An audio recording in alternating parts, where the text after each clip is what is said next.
Welcome to MSP Voice, the weekly show for MSPs by MSPs. Brought to you by Cloudberry, the #1 cross-platform cloud backup. Learn more at cloudberrylab.com.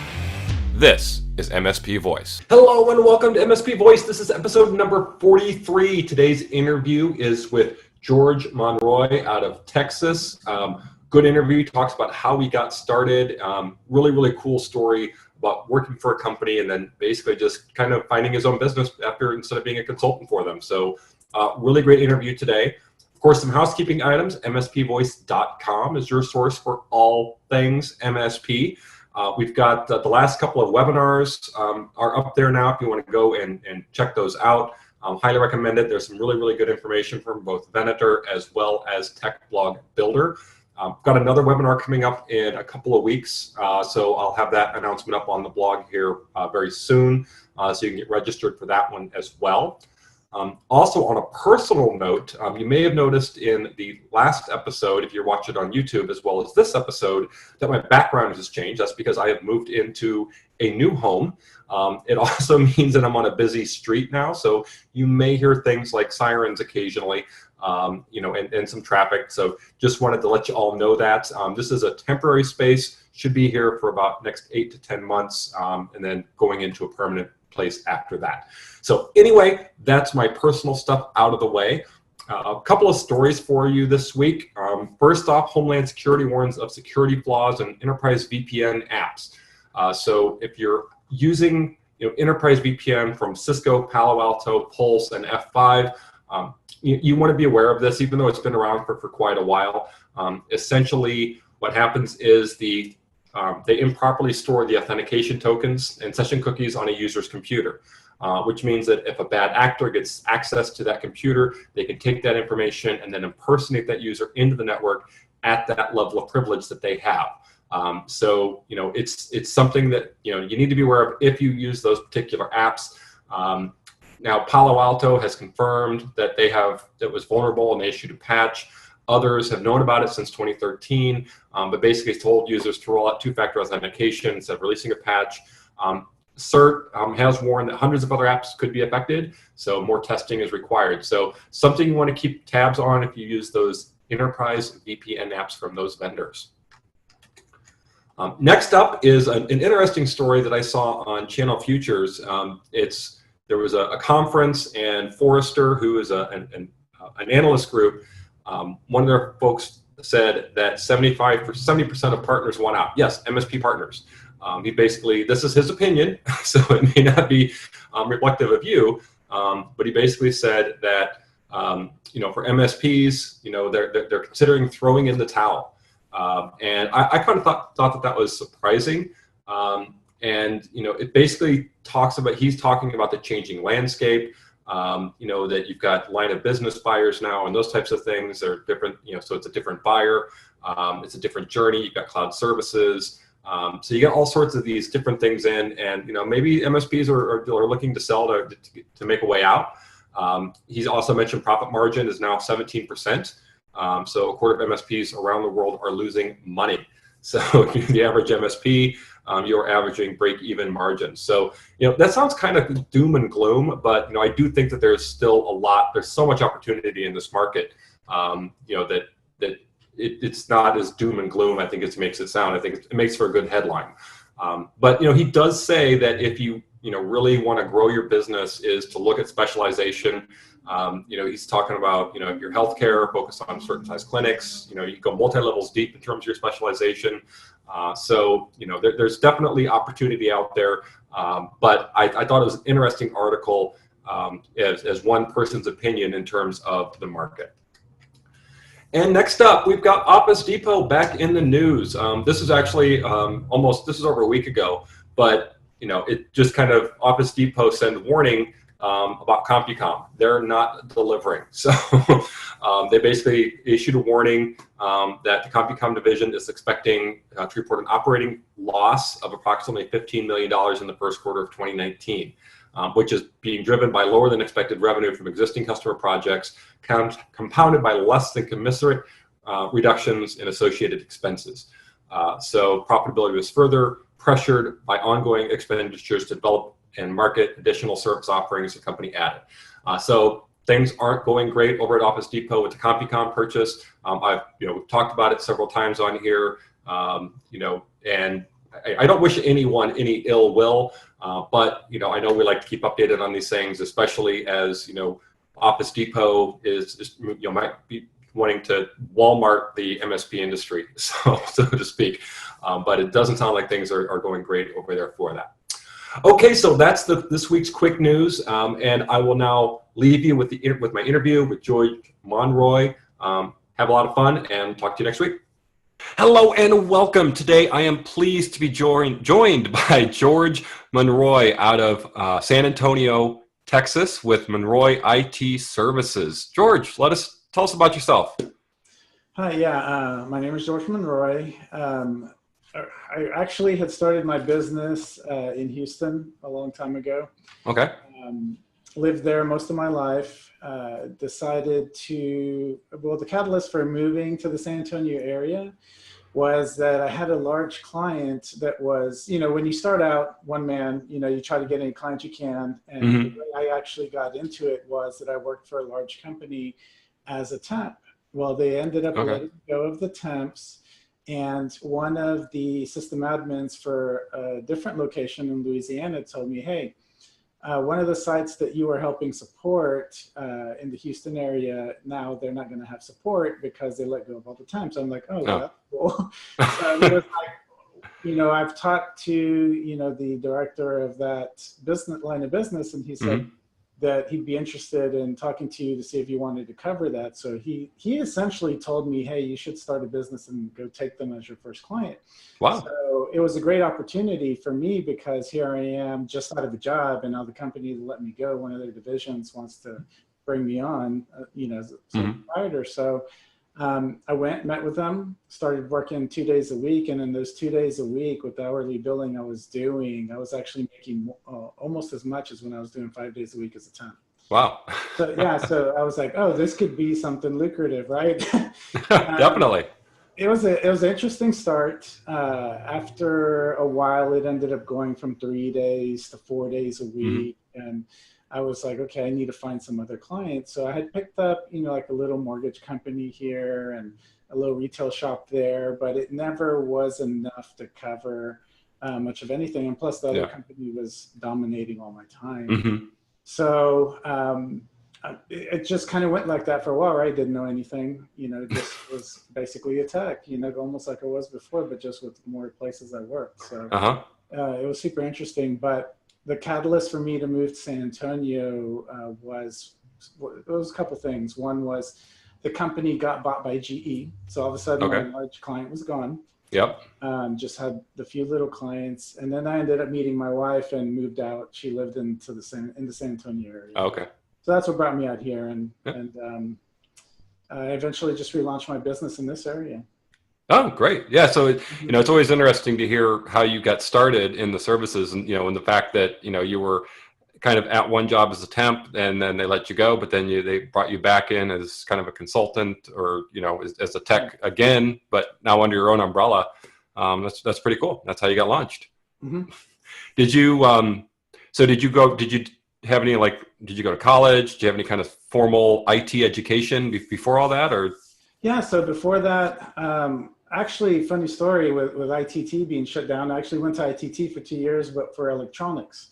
Okay. So I got a degree in electronics and associates, and I went to work for Compact Computers.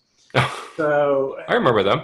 Yeah, a long time ago, right? And this was actually before they were HP. So it was later 90s. So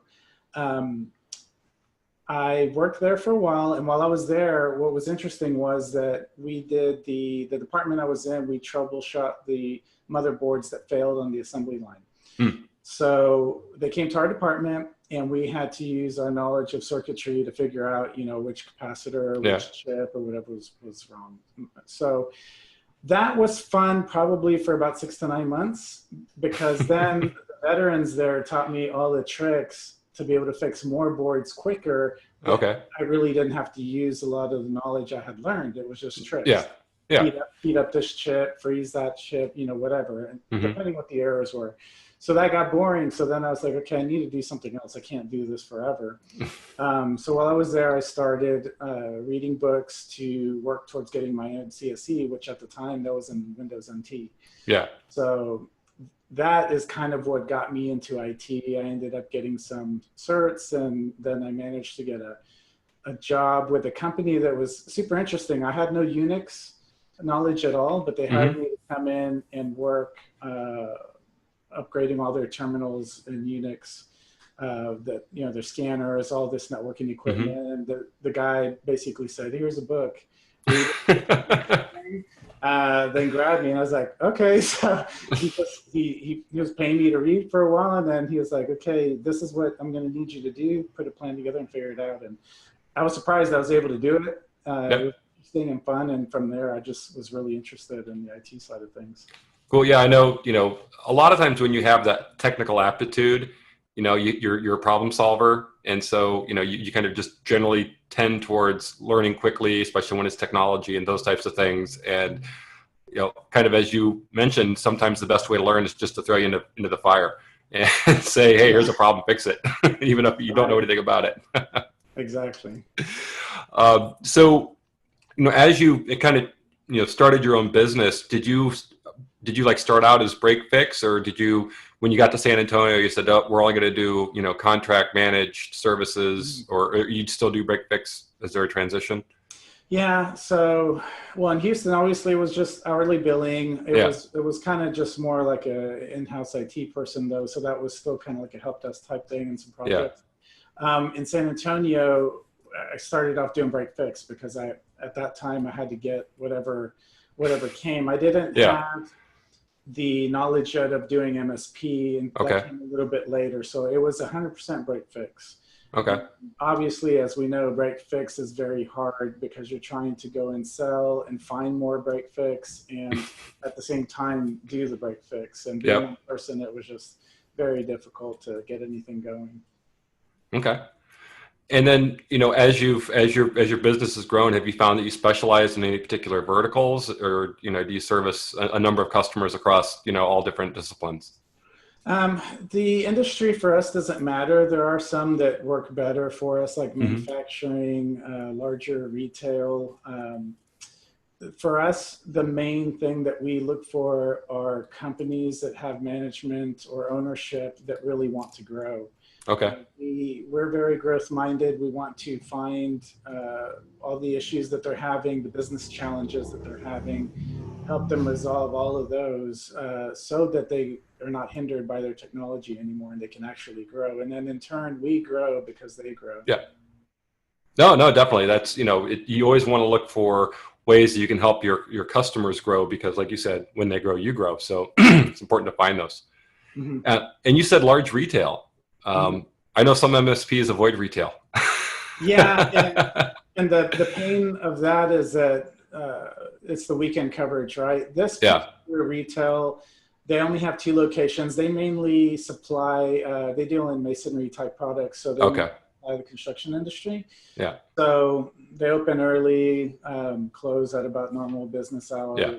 So it's not a retail where it's really long hours. Gotcha. And they're open Saturday half day. So it actually works out pretty well because they're using systems that they had a lot of trouble with. We were able to fix, speed up their processing customers. So in that case, it made sense. So we're talking each location probably had about 20 something computers each. Oh, okay. So it's not a pure retail like POS of that nature, right? Okay, yeah. Sometimes when you say retail, people think of the local mall, and it's like, right. I'm with you on that. I don't like those either, or want those. So, you know, in terms of acquiring new customers, are there, you know, do you advertise? How do you, you know, you just rely on word of mouth? What's been your methods for that? So in the beginning, it was all word of mouth, right? Because who knows anything about advertising or how to do it or what to spend. So that worked for a little bit. You know, I did the whole BNI, the referral groups, all of that. It only worked for a little bit, but it didn't get us to where we needed to be. The game changer for us was when we started doing Google AdWords in this area. Okay.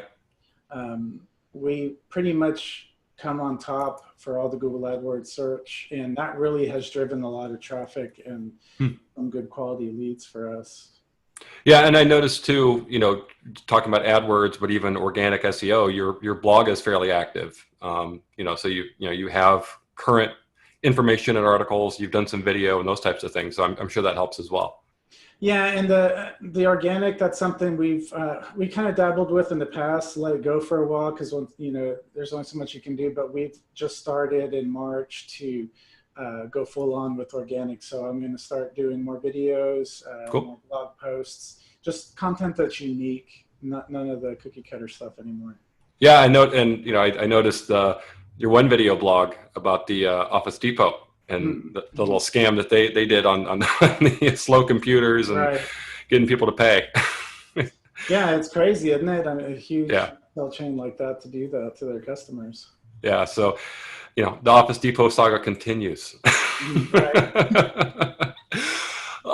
So understanding your start was maybe not the way everyone starts, but if you look at it today, if you were just starting out or have any advice for someone just starting out, what would you tell them? What kind of advice do you have? First of all, have a business plan, which is the advice that people that have been in business for a while always tell people. And obviously people usually don't start off with business plans, but it's a good idea to know at least what are you going to sell, right? What are your services going to be that are going to differentiate you? How are you going to deliver those services, and who are you going to deliver them to, and how are you going to find those people? Yeah. Those 4 items are huge. At least give it some thought. Don't just go out there and if you want to be break fix, okay, be break fix, but you still have to know those 4 areas. You still need to know what break fix services, who's going to be the one to call you and how you're going to get them. At least know those 4 things, and that will help you out. Okay. Yeah. I also noticed on your website, you're part of the 20 as well. Yes, that's correct. And that I'll talk about that for a little bit. So we've been in the 20 now for maybe almost 3 years now. Okay. That was a huge game changer for us. That was one of the first things that really got us going.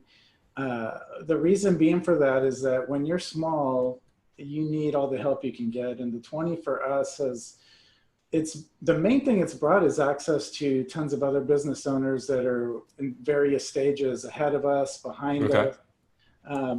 It's a network of support for one. Anything that I've ever needed or I've had a question, I've been able to get an answer within 15 minutes to an hour. Yeah. Technical issues that are emergencies, I've gotten help with. I've also, for me, it's nice because I love to help people too. I love to solve problems. It's in our nature.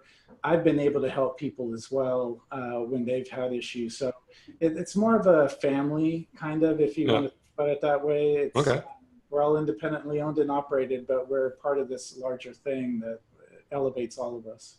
Yeah, and I know that that's one of the things for within the MSP businesses is that there's a number of peer groups. And you're serving San Antonio, you're not going to be competing with somebody who's in Atlanta, right? And so you guys can and everybody seems to work really well together, whether it's peer group A or peer group B. I think it's great that there's such a community of like-minded MSPs to work together to help each other out. Right. It's definitely helped our business. We've been able to shortcut a lot of things that we didn't know about. And just last week we were in Houston for a fellow 20 members wedding, and we met up with some other 20 members that were there at the wedding, and we had dinner the night before, had 2-hour, 3-hour long conversation about all kinds of things that, they're a bit ahead of us. They're over the 1 million mark in revenue. And we know things now that, as we're getting closer to those numbers, what to be ready for and what to prepare for and start thinking about. Yeah. So, definitely sounds like a family for going to each other's weddings. So. Right. Yeah. We're going to another wedding in next month. So yeah, it's tight knit for sure. Great. Yeah. And, again, that's the other thing I noticed for MSPs is it's a lot of times a family affair. right? You've got, Right. every time I'm at a conference, I see father-son teams, I see husband-wives, brothers, sisters, and, you don't, in my previous career in corporate software sales, selling to enterprise and those types of things, you just didn't see that much. Right. You didn't get to meet the extended family. You just dealt with one technical person. So I think that's pretty cool when, it does become, because it's your business, which affects your family. And so, hey, why not involve the family?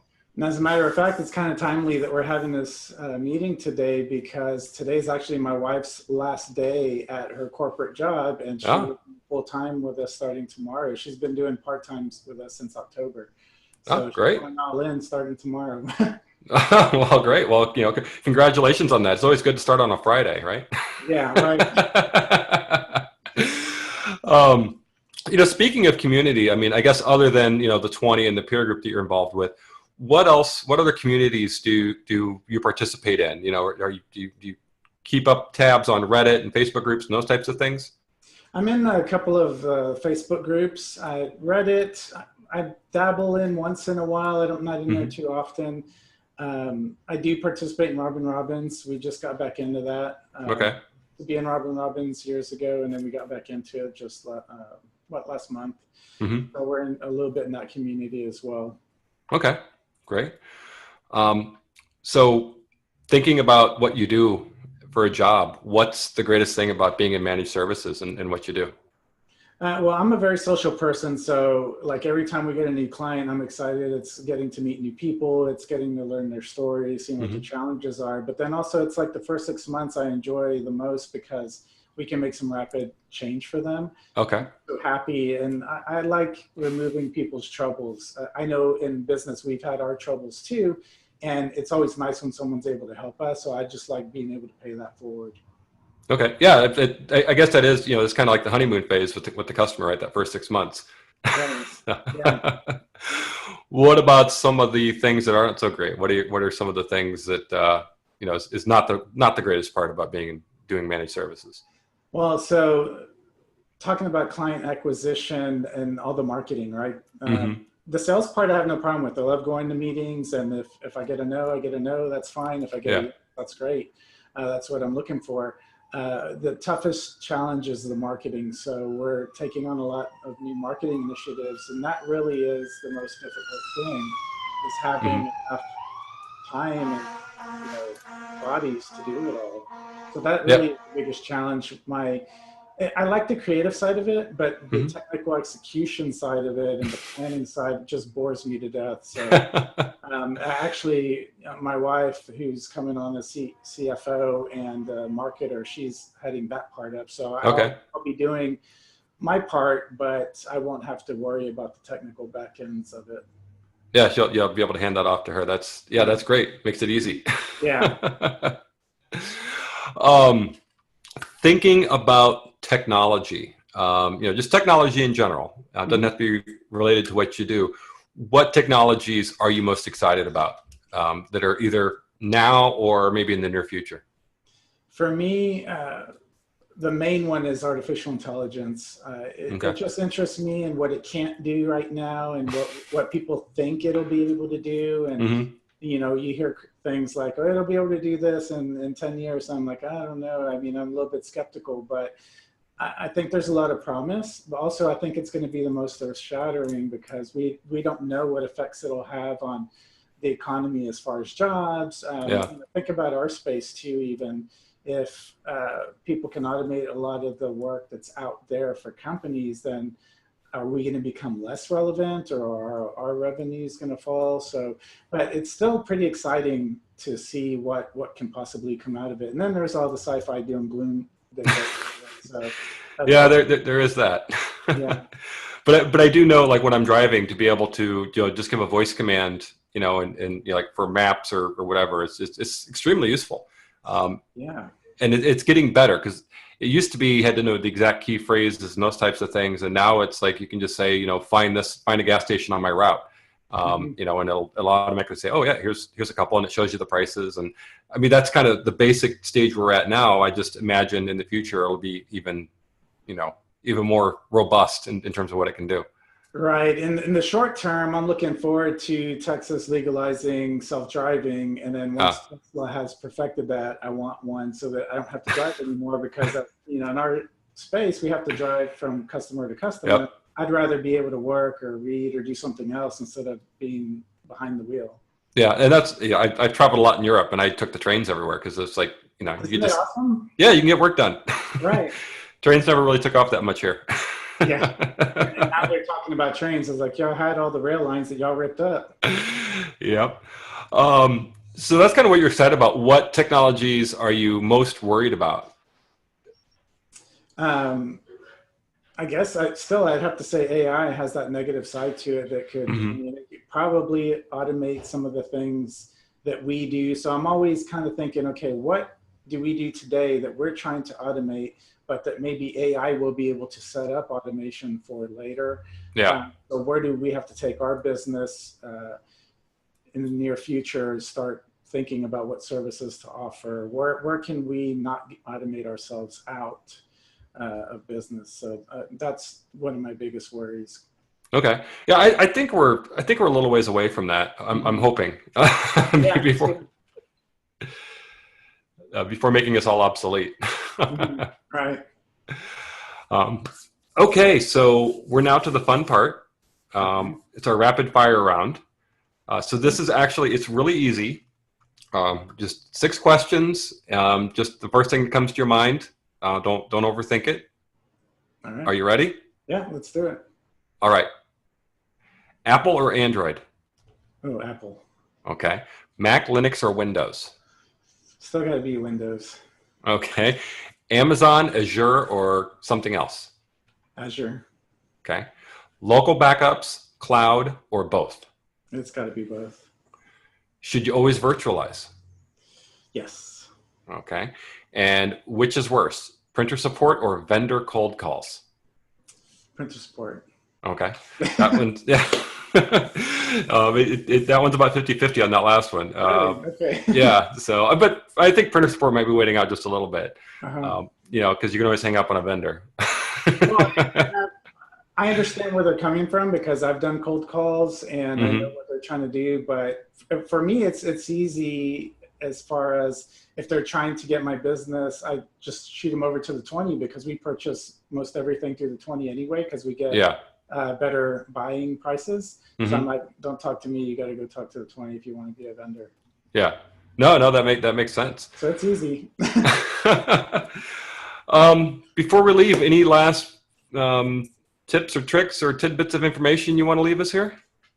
Yeah, so I know this is geared more towards people in various stages of having an MSP or maybe thinking about starting. The main thing I would say is that probably you want to focus on having some kind of MRR. That would be my advice. You only have so much time to bill. Yeah. And especially when you start out, it's very difficult to grow. So think about MRR to start. Yeah, and it's also that difference between proactive and reactive, right? Break fix is reactive. You're not doing any. You don't fix anything unless it's broken. Whereas with MRR and managed, you're putting them under contract to make sure that things don't go wrong. Right, and the customer's generally happier. Yeah, except when it comes time to billing, and they're like, "Why am I paying you? I never need to call you. Why am I paying you this money?" Right. Well, you need to have some other value in there then. Yeah. But it's like, well, you're paying me so that you don't have problems, and you're not having problems, so it's good. Yeah, that's the eternal argument, right? The debate. Definitely. Okay, George, it's been great. I really appreciate you coming on and sharing your wisdom. Yeah, I've enjoyed it. Yeah, so I think we met in Dallas a couple weeks ago, didn't we? Did we not? Yes. Yeah, so it's always nice to, when we've met in person, and, best of luck out there, and, we'll catch you again some other time. All right, well, thank you very much. I enjoyed it. All right, bye. All right, bye-bye.